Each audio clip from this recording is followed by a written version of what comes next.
সুখে থাকতে কি ভূতে গিলায় নাকি আপনাকে? ভূত পেয়েছে আপনাকে? ভূতে কিলায়? যদি ভূতে পেয়ে থেকে এমন কিলায় শুরু করবো, আপনি কি করবেন? বিয়াকুব নাকি, যেখানে আমরা সবচেয়ে বেশি এদের ভূমিকা পালন করতেছি, আর উনি ইসলামকে জলঞ্জলি দিয়ে মনে করছে উনি কিছু দেখাইলেই সবাই বাহবা দিবে। বাংলাদেশের মানুষ চিনেন? এই যে দেখেন মেট্রো রেল শেখ হাসিনা করছে, মনেও কেউ করে না। যমুনা ব্রিজ করছে, একবার কেউ ভুলে উচ্চারণ করে না। ওনার উন্নয়নের কথা সবাই ভুলে গেছে। বাংলাদেশের মানুষ চিনেন আপনি? ইসলামকে বাদ দিয়ে, ধর্মকে বাদ দিয়ে আপনি যদি গোটা বাংলাদেশের স্বর্ণ দিয়ে বাঁধিয়ে দেন, স্বর্ণ, প্রত্যেকটা মানুষের শরীরে যদি স্বর্ণের পোশাক থাকে, প্রত্যেকটা মানুষ যদি মরমর পাথরের থাকে, আর আপনি একদিন ধর্মের বিরোধিতা করবেন, ওই সমস্ত পাথর আর সমস্ত স্বর্ণ আপনার মুখের মধ্যে ছুঁড়ে ফেলবে, ছুঁড়ে ফেলবে, থুক মারবে আপনার মুখের মধ্যে, থুক মারবে আপনার মুখের মধ্যে, থুক মারবে বাংলাদেশের মানুষ আপনার মুখের মধ্যে। আপনি ভেবেছেন আমরা সবাই আপনাদেরকে খুব সাহস যোগাই, প্রশংসা করতেছি, প্রশংসা করতেছি। যারা প্রশংসা করে তারা বদনাম করতে সময় নেবে না, যারা তারিফ করে আপনাকে গালি দিতে সময় নেবে না। খবরদার, ওই বেশ্যা কমিশন, ওই বেশ্যা কমিশনদেরকে আইনের আওতায় নিয়ে আসেন, ওদেরকে বিচারের আওতায় নিয়ে আসেন। আমি অভদ্র ব্যবহার করতেছি, অভদ্র ভাষা ব্যবহার করতেছি অভদ্রতার জন্য। এখানে আমি কোনো সুভদ্র ভালো ভাষা ব্যবহারই করতে চাই না।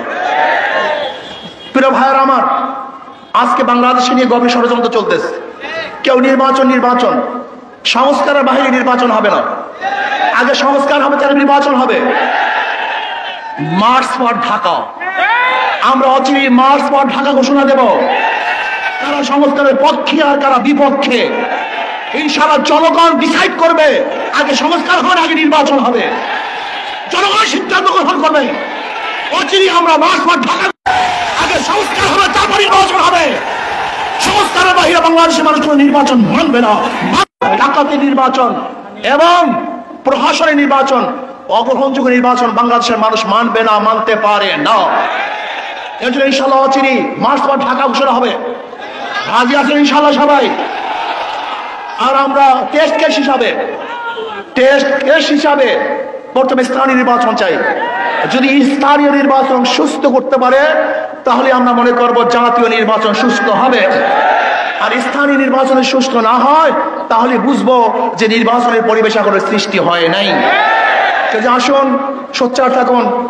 ডাকাত দল, ইসলামের দুশ্মনেরা এবং ইউনূস সরকারের পায়ের নিচের থেকে মাটি সরাবার ষড়যন্ত্র তো চলছে, অনেকটা অগ্রসরও হয়ে গেছে।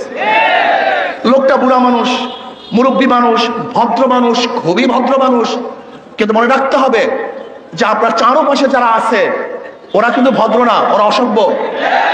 এই অসভ্যগুলিকে আপনার পায়ের থেকে মাটি সরিয়ে ফেলবে।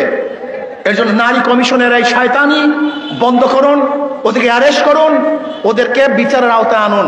যদি বিচারের আওতায় না আনেন এবং বন্ধ না করেন তাহলে কত ধানে কত চাল আপনি দেখতে পারবেন।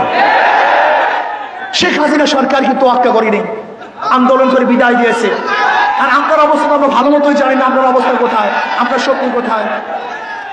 ভালো থাকুন, সুন্দর থাকুন, দেশকে ডেভেলপ করার চেষ্টা করুন। অপসংস্কৃতি চাপিয়ে দেওয়ার চেষ্টা করবেন না, খবরদার। অপসংস্কৃতি চাপিয়ে দেওয়ার চেষ্টা করবেন না। যদি অপসংস্কৃতি চাপিয়ে দেন তাহলে এমন গর্জন শুরু হবে যে এই গর্জনের সামনে আপনি টিকতে পারবেন না।